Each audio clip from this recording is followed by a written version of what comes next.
ഇത്ര സമയം കാത്തു നിന്നിട്ട് ഇവരെ കാണാത്തോണ്ടാ. നിങ്ങൾ നോക്ക്, നാൽക്കാലികളെ കൊണ്ടുപോകുന്ന മാതിരി ഞങ്ങളുടെ ആളുകളെ ഞങ്ങൾക്ക് ട്രാക്ടറിൽ കൊണ്ടുപോകേണ്ട അവസ്ഥയാണ്.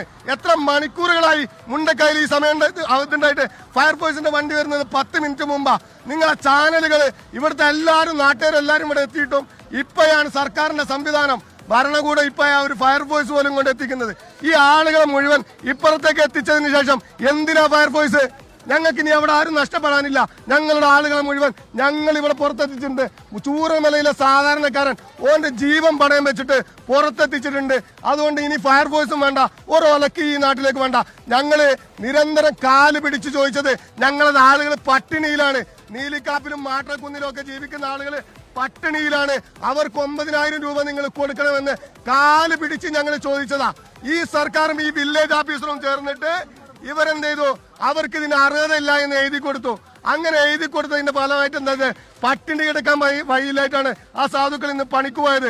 ഇത്രയും വലിയ മഴ ഈ പ്രദേശത്ത് ഉണ്ടായിട്ടും ഇവിടെ ഒരു റെഡ് അലർട്ട് പ്രഖ്യാപിക്കാൻ പോലും ജില്ലാ കലക്ടർക്ക് കഴിഞ്ഞിട്ടില്ലെങ്കിൽ പിന്നെ അവർക്ക് ഈ നാട്ടിലെ മനുഷ്യരോട് എന്ത് പ്രതിബദ്ധതയുള്ളത്? ഞങ്ങൾക്കത് അറിഞ്ഞേ പറ്റൂ. ഇന്നിവിടെ ജില്ലാ കലക്ടറും ഉത്തരവാദിത്തപ്പെട്ടവരും വരണം.